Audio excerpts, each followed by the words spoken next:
The amphitheater of the Galactic Council stretched across 3 kilometers of polished obsidian, a monument to the collective power of 17 star-faring civilizations. Kate stood at the petitioner's platform, her hands steady despite the weight of 7 billion souls resting on her shoulders. Above her, the council representatives loomed in their suspended galleries, their various forms casting strange shadows across the chamber floor. "The human petition for protected status is denied," announced Arbitrator Velthos, his crystalline body refracting the chamber's light into cold, indifferent rainbows. "Furthermore, Earth System 7-3 is hereby declared open territory. Any council member may claim its resources without restriction." Kate's jaw tightened. Beside her, Avery's hand moved imperceptibly toward the data slate at his hip. They had expected resistance, perhaps negotiation. Not this. Not wholesale abandonment to the vultures. "With respect, Arbitrator," Kate said, her voice carrying across the vast space, "Earth has complied with every first contact protocol. We've shared our scientific data, our cultural archives, our—" "Your compliance is irrelevant," interrupted Ambassador Threxus of the Corthian Empire, her segmented mandibles clicking with barely concealed amusement. "Your species has existed in space for less than a century. You possess no strategic resources, no military capability of note, and no leverage. The Council sees no benefit in extending protection to primitives who cannot protect themselves." Avery stepped forward, his engineer's mind already calculating trajectories and probabilities. "You're making a mistake," he said quietly. "Humanity didn't crawl out of its gravity well by giving up when the odds were bad." Velthos's laughter sounded like wind chimes in a hurricane. "A brave sentiment from a species that will be extinct within the decade.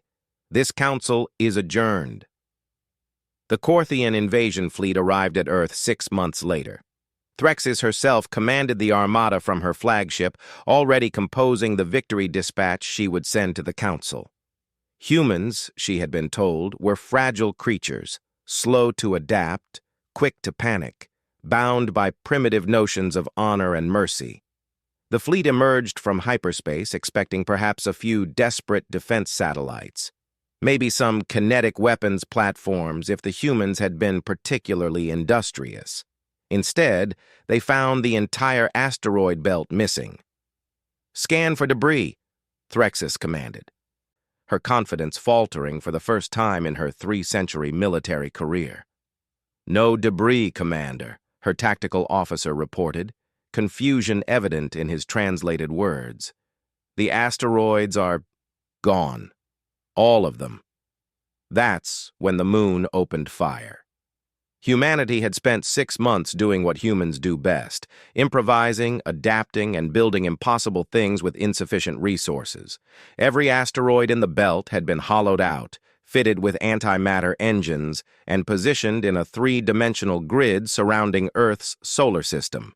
The moon itself had been transformed into a fortress, its surface bristling with railguns that fired projectiles at relativistic speeds. Kate watched from the command center buried beneath Luna's surface, her fingers dancing across holographic displays.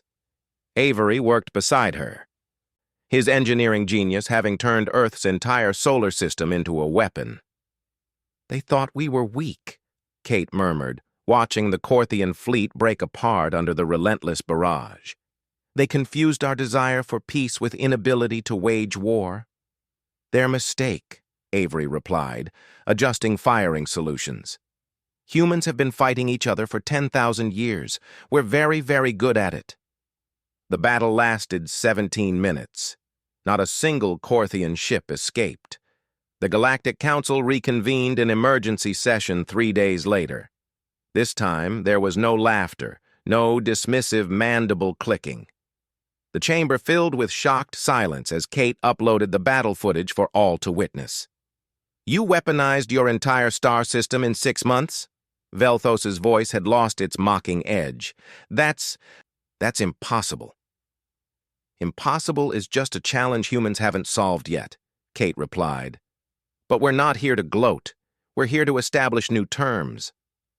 She paused, letting the weight of her next words settle over the assembled delegates. "Earth will accept Council membership, but not as petitioners, as equals. We will contribute our scientific innovation, our cultural perspectives, and yes, our military capabilities, but only in defense of Council worlds that recognize our sovereignty." "You dare make demands?" Ambassador Threxus's replacement, a younger Corthian named Velkus, rose from his gallery. "After committing such violence?" Avery stepped forward, his expression hard. "We committed survival. You taught us that the galaxy respects strength, not courtesy. So here's our strength. Those asteroids? Still out there. Still armed. And they're now surrounding every major Council world in this sector." The chamber erupted in chaos. Accusations flew, threats were made, and somewhere in the cacophony, Kate heard the beautiful sound of fear. They were finally being taken seriously. Arbitrator Velthos raised his crystalline appendages, calling for order. When silence finally returned, he fixed Kate with what might have been respect in his species equivalent of a gaze. "The Council will deliberate," he said carefully.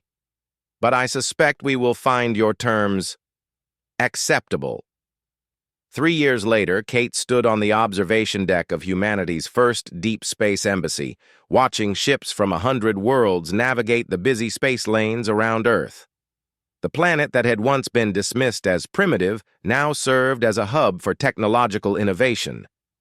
Its engineers and scientists sought after across the galaxy. Avery joined her carrying 2 glasses of champagne synthesized from asteroid ice. "The Velcorian delegation just signed the Mutual Defense Pact," he reported. "That's 15 Council species now under Earth's protection umbrella." Kate accepted the glass, a smile playing at her lips. "They voted against us, called us weak, irrelevant, not worth protecting. And now they line up to have us protect them," Avery finished, raising his glass. "Funny how the galaxy works." They touched glasses, the soft clink barely audible over the hum of the station around them. Below, Earth turned in its ancient rhythm, no longer alone, no longer dismissed, no longer weak. The Galactic Council had voted against humanity, declaring them unworthy of protection. They had learned, too late, that humans don't need protection. They need only motivation. And nothing motivates humanity quite like being told something is impossible.